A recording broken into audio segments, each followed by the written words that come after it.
most recent drownings and rescues that we've had to do have been with local people. These haven't been tourists, these haven't been visitors who have been affected by our winter storms and our winter beaches.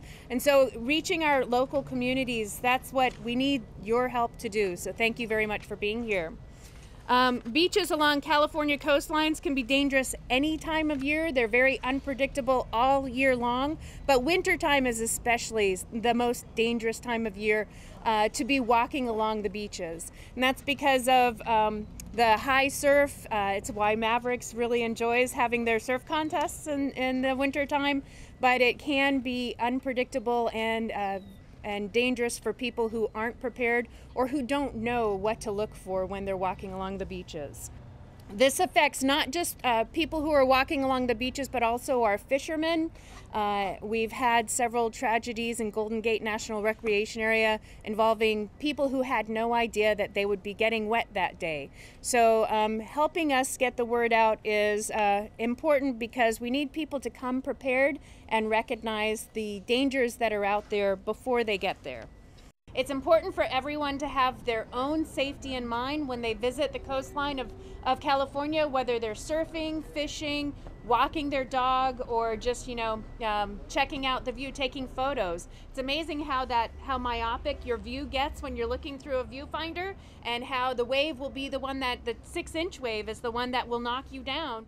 We have had some especially tragic moments just recently, within the last couple of months. One of the most visible and one of the ones that really inspired especially the Coast Guard to start communicating about people who were walking dogs along the beach is the family who drowned up in Humboldt County trying to rescue their dog. A 16-year-old boy saw his dog go into the surf. He was concerned about that dog's ability to get back out. He went into the water. His parents were concerned about his ability to get back out of the water, and sadly the only one of that who made it back out of the water was the dog. Both the parents and the 16-year-old boy drowned in that incident. We had another incident where a woman was walking with her dog along the beach, also in Northern California, and a sneaker wave knocked her and her husband down. She was pulled into the water. Her husband went in to try and rescue her, and sadly he did not survive that attempt to rescue her. She was helped out and did survive, and the dog made it out of the water by himself. We had a third incident where a woman was walking with her dog and her boyfriend along the beach, and she was knocked down by a wave and pulled out to the ocean, and she did not survive. The dog did make it out of the water on his own. So we have had some very tragic moments recently. We also had a fisherman and his 8-year-old son washed out to sea by a sneaker wave that pulled them right off of the rocks that they had been standing on for quite a long time at that point. So it caught them off guard and unprepared. Good morning. As Alex pointed out, there has been some real tragic situations that have occurred in Northern California. We felt it, and we want to help get the message out and help prevent even more loss of life. The surf season's starting to come to an end, but beach safety should be on everybody's mind because it's not an isolated incident. It's going to occur every year. It's going to keep going on. So everyone needs to be safe and vigilant at all times. A lot of people use their dog as an excuse to go out to the beach. I know I do. I have a spaniel dog, and I take him out to the beach. And when you do, you got to keep some things in mind. You got to keep some safety tips in mind to keep both him safe and yourself safe. Prevent your dog from getting swept out to sea, just like you want to prevent yourself and your children from getting swept out to sea. But the other thing too, if you have a larger dog, like I have a 70-pound dog, I know that if he did get swept away, I have 100% confidence that he could make it back okay. I don't have the same amount of confidence for myself because I've seen what the Pacific Ocean has done to people, and I've seen what it's done to dogs. And I think as a dog owner, I have enough confidence in my dog that I'm going to try to keep him out of that situation. But if he goes in there, I have enough confidence that he'll be able to get out. So we're telling people, don't go in after your dogs. I can't stress that enough. If your dog gets washed away and they're a water dog, they're probably going to make it back okay. In all these situations that we've seen in the last few years, the dogs have made it back okay. Dogs, it's because they're it's because of their anatomy. They've got an elevated head and eyes.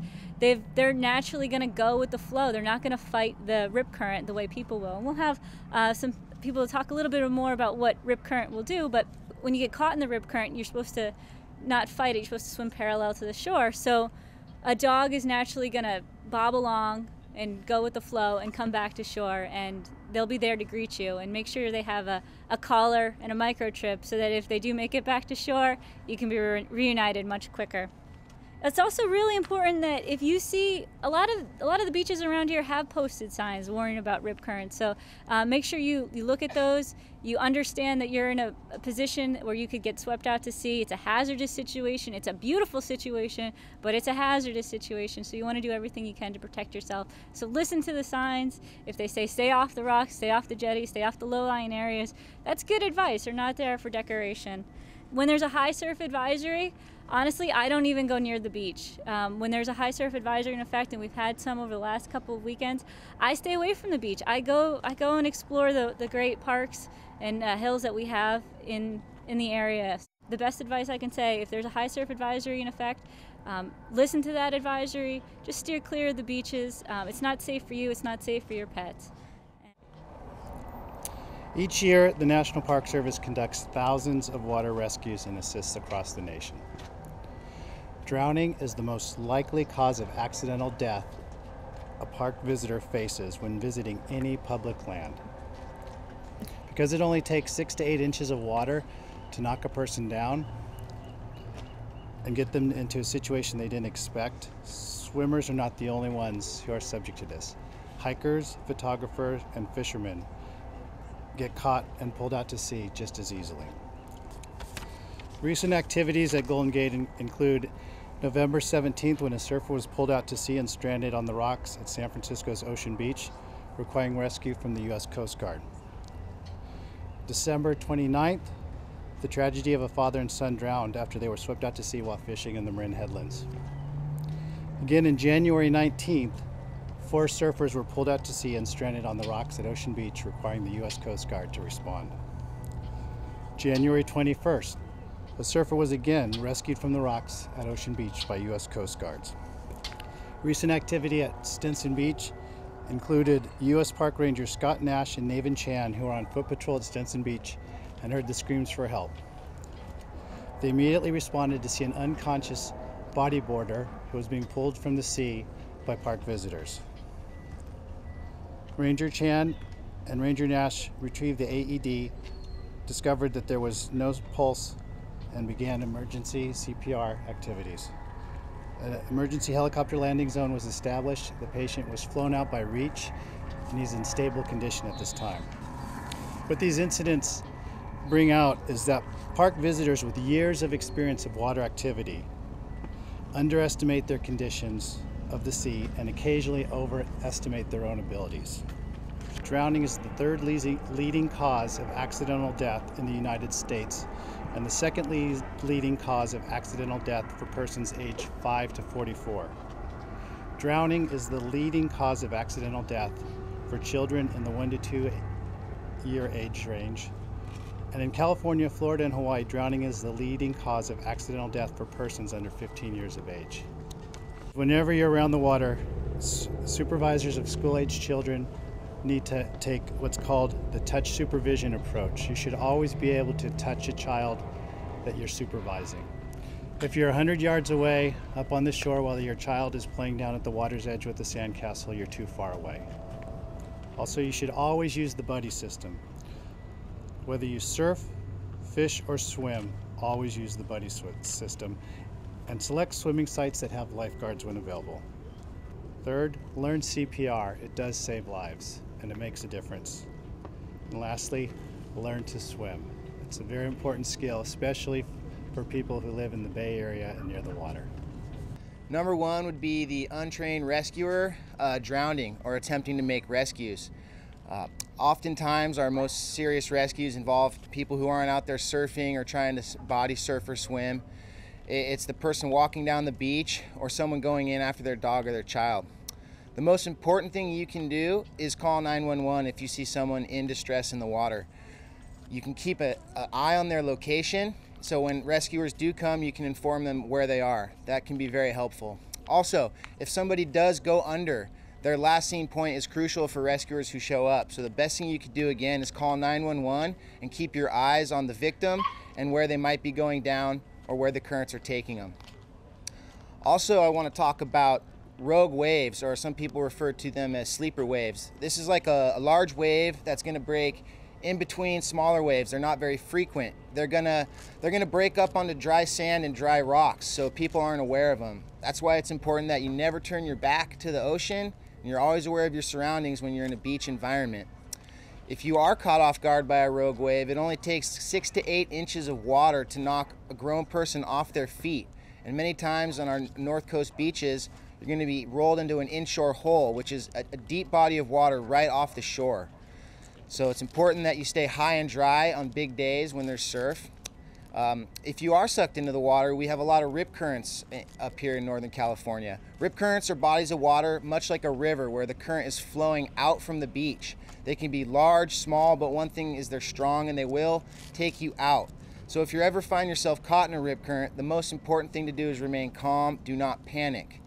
You want to tread water and stay afloat. If you can swim parallel to the beach to get out of the rip current, that's great, because there'll always be waves to help bring you back to shore. But most importantly, remain calm if you're ever stuck in a rip current.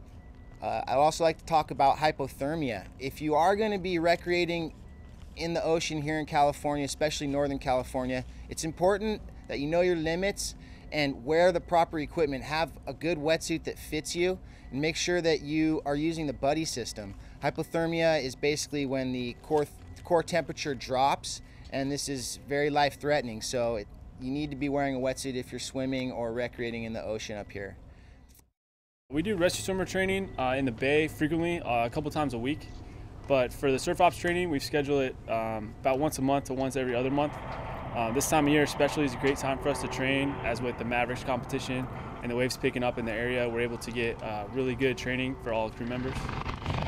So surf ops, what's involved is simulated survivor, which is one of our qualified rescue swimmers that goes into the surf zone to simulate someone in distress. And then we use our regular standard ready crew, which involves 2 pilots, 1 flight mechanic, and a rescue swimmer at the duty station coming out to simulate a rescue of that person in the surf zone. So what that is we locate the person in the surf, we deliver our rescue swimmer to that person and use the appropriate rescue device or rescue method to get that person out of the surf zone. We have various types of rescues, so it really depends on the situation, and we practice all of those at training events like today. It's a very difficult and dangerous environment, so when we can do it in a controlled manner like we can today, training using the Harbor Master's office as our crutch and cover, that when we get good at it in these controlled environments, when we're out there and the seas aren't within our training limits, we can operate more effectively and efficiently and be more confident in our abilities.